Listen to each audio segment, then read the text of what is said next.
This episode features Australian pastors Martin and Millicent Sedra discussing the recent tragic terrorist attack at Bondi Beach, Australia, and broader concerns about Islam's growing influence in Western countries, the perceived incompatibility between Islamic and Western values, increasing censorship on criticism of Islam, and the challenges of maintaining Christian faith and freedom in increasingly secular and multicultural societies. Martin and Millicent open by reflecting on the devastating father and son shooting incident at Bondi Beach, where 15 people were killed and dozens hospitalized. The victims ranged from 10 to 87 years old, mostly Jewish, highlighting a targeted anti-Semitic attack during a Hanukkah festival. The assailants were linked to ISIS and the Muslim Brotherhood, and investigations revealed ties to local Islamic study centers and overseas training, including in the Philippines. Australian gun laws further complicated self-defense, as civilians cannot legally carry weapons, forcing victims to rely on informal means like umbrellas or martial arts for protection. The Sedras lament the Australian government's portrayal of Islam as a peaceful religion, calling such narratives misleading. They argue the attack exemplifies faithful adherence to violent Quranic commands rather than radical extremism. The community's response, especially from many Muslim voices branding the attacker a traitor, reflects a schism between extremist actions and broader cultural allegiance. Yet the pastors stress more attacks may follow unless decisive action is taken. Martin shares his personal story, growing up Christian in Egypt, where Christianity was once the majority before Islam's conquest shifted demographics drastically. His father, a preacher dedicated to preaching Jesus to Muslims despite constant death threats from radical groups and governmental pressure, inspired Martin's unwavering faith.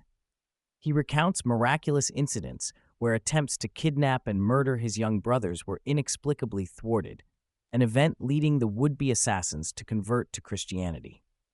The family's steadfast commitment to gospel preaching, despite threats and societal oppression, shaped Martin and his siblings, all of whom are now involved in ministry.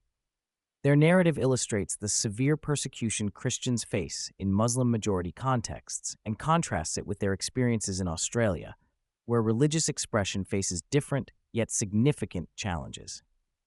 Drawing from their Egyptian upbringing and observations in Australia, the Sedras assert Islam is fundamentally incompatible with Western ideals of freedom, democracy, and pluralism.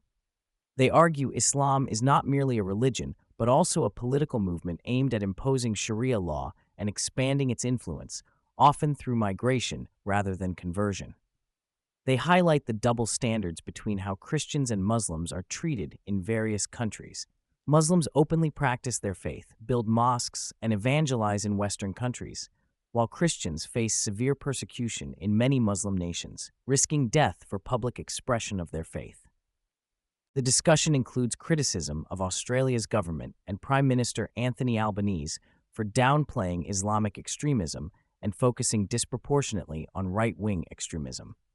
Pastors Martin and Millicent hold the government responsible for failing to curb anti-Semitism and Islamic radicalism, citing incidents such as public Gas the Jews protests in Sydney left unchallenged by authorities. They warn government rhetoric and immigration policies have allowed anti-Western sentiments and terrorist threats to grow unchecked. The increasing Muslim population, growing at more than 130% since 2006, is framed as an invasion rather than immigration, fueled by people rejecting the host society's norms, with particular concern about areas like Liverpool, a hub for radical views.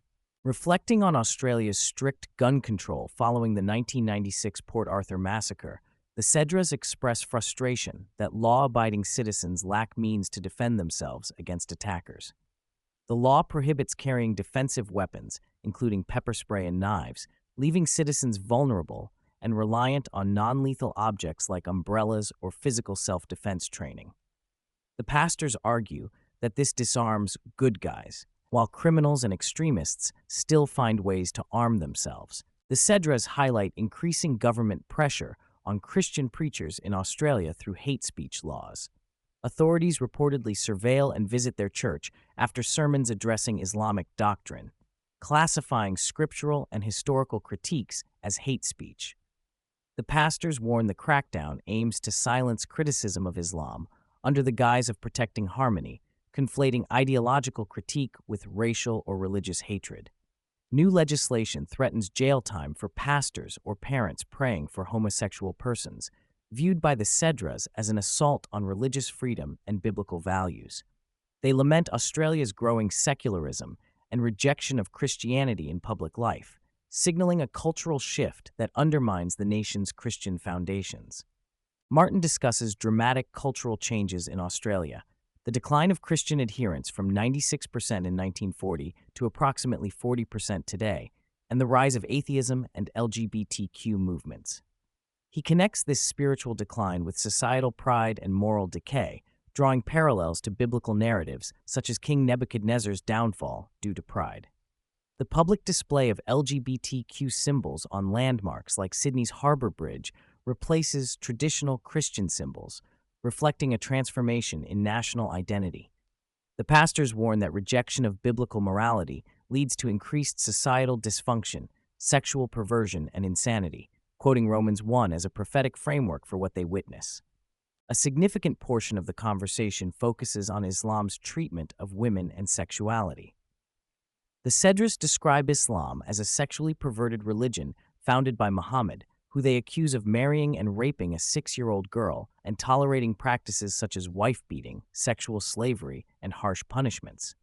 They criticize feminist support for Islam as contradictory, citing Quranic and Sharia laws that devalue women's testimony, restrict women's freedoms, and impose oppressive social controls like mandatory coverings and bans on women speaking publicly, as seen in recent Taliban policies. The pastors warn that Sharia law, with its severe punishments and restrictions on freedoms, threatens to take root in Western countries through immigration and political activism. They contrast the peaceful, redemptive teachings of Jesus with the violent commands attributed to Muhammad, including calls for killing infidels and suppressing dissent. They point out that Muslim migrants rarely settle in Muslim-majority countries, instead targeting Christian or secular democracies as strategic conquests.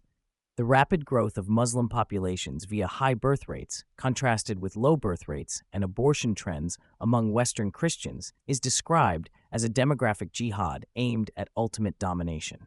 Martin and Millicent address recent political responses, including calls from American politicians like Randy Fine for drastic immigration reform and travel bans on Muslims, framing the debate around issues of security and national survival despite accusations of Islamophobia.